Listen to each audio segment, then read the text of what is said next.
Let's begin this hour with some gains from the U.S.-Africa Summit in Washington.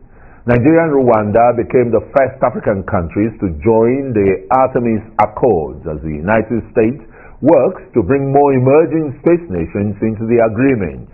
The Artemis Accords are an international agreement between governments participating in an American-led effort to return humans to the moon by 2025. With the ultimate goal of expanding space exploration.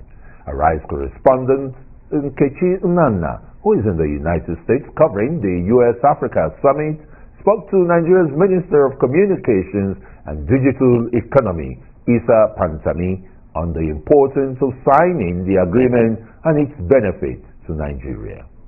Thank you so much, Honorable Minister of Communications and Digital Economy, for joining us today. Now, yesterday you were at the signing and you actually signed onto the Artemis Accord on behalf of Nigeria, becoming one of the first African countries alongside Rwanda to sign onto that accord. What are the implications of Nigeria being part of the Artemis Accord? Why we signed this accord is because we realize there are so many benefits we are to attain from that.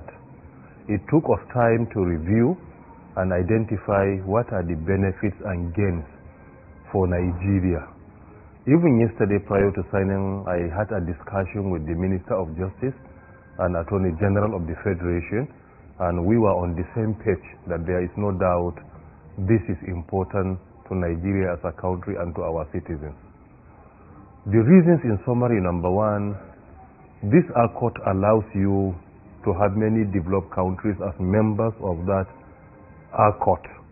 If you are members, you can reach out to any member country for support or help where necessary. It is because of this we feel we cannot live in isolation. We need to work with others.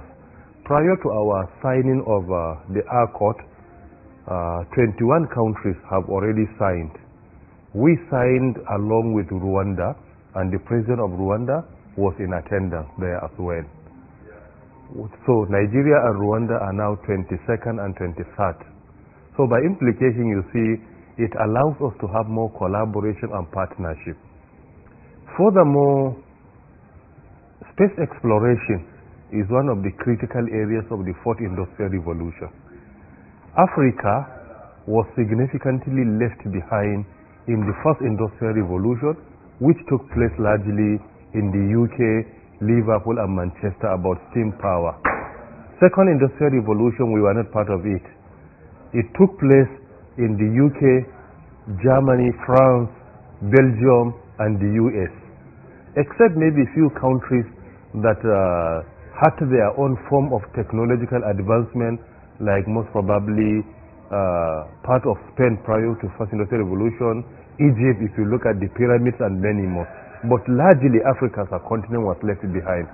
The third industrial revolution is more about information and communications technology, the invention of World Wide Web, internet, and this is what brought about globalization. Africa was left behind. We were only trying to follow the developed countries. In the fourth industrial revolution, this is the only one that the gap between Africa and others is not that very wide. And it becomes necessary to be proactive so that we will be active players, producers, not only consumers, the way many continents discover Africa to be or realize what Africa is. So we feel it is necessary to be proactive so that we can be sharing our shoulders with the global giants, and by implication that will help us to build our country in specific and our continent in general. So the fourth industrial revolution is all about being proactive, leveraging on the talent you are blessed with, identify the potential opportunities you have, try to harness them, and this is why we feel it's important. And if you look at the benefits of the whole accord, is about space exploration. So as you earlier mentioned in your question, if you look at it in Nigeria, we have government institutions that are working on that. If you look at space itself, it can be categorized into two. You can have communications space, and you can have remote sensor space. So when it comes to communications subsector, you have Nigerian Communications Commission, Nigerian Communications Satellite. Both of them happen to be under my humble supervision. And we also have National Space Research and Development Agency, focusing more on image. And this is also has a council, and the chairman of the council is the president of Nigeria, and I happen to be a member of that council as well. So these are the two major components of our space, either sensor, remote sensor, or communications. When it comes to communications, it has to do with like broadband today. We want to ensure broadband penetration in Nigeria. With this, you need to at least join your shoulders with the global giants so that you will be able to have wider coverage, very effective broadband in your country. Furthermore, the space exploration, as I earlier mentioned, which is more on the fourth industrial revolution today. We have so many initiatives in Nigeria, and we want to leverage on that partnership and being member of the Artemis Accord to attain more. We have established National Center for Artificial Intelligence and Robotics. It's not just about providing basic training, but we want to make use of the center to come up with innovative solutions that will make our country very proud, not only in Africa but globally. Furthermore, we have established National Emerging Technology Center as well, which is more general than artificial intelligence and robotics. Today, space exploration is being used to enhance the quality of food. It's being used to ensure clean water globally. It's being used for prediction. And if you look at other countries, you will discover that they are not harnessing the benefits of space exploration. So that accord is all about making sure that we are committed, that we can only use our space to be beneficial to humanity, not in any way harmful to humanity. So by being a member of that, you will ensure that your space is being utilized for good, and you cannot in any way tolerate any evil to be perpetrated and perpetuated in your space. So this commitment is also important, because when you are committed to it, you must wake up and ensure that what you have committed yourself, you implement it wholeheartedly. And this, I think, is very important. So these are some of the benefits which I believe it will help us in agriculture, in promoting peace and security in our country, among many other benefits.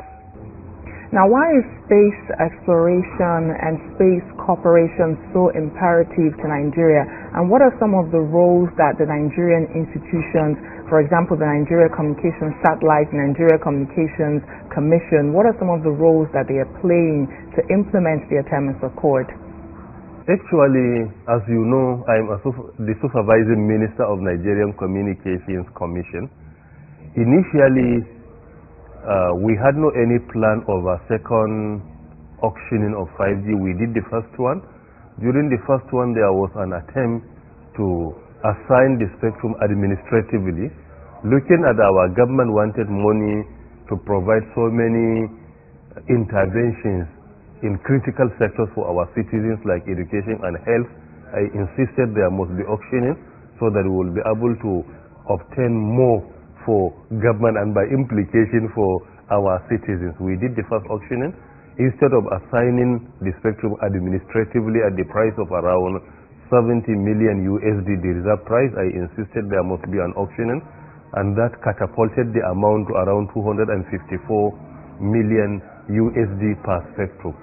Then there was a pressure from two angles. One, from operators that couldn't get during the first one. Two, also there is a pressure from government on us that we must enhance revenue generation, because without revenue generation, even the 2023 budget cannot be funded.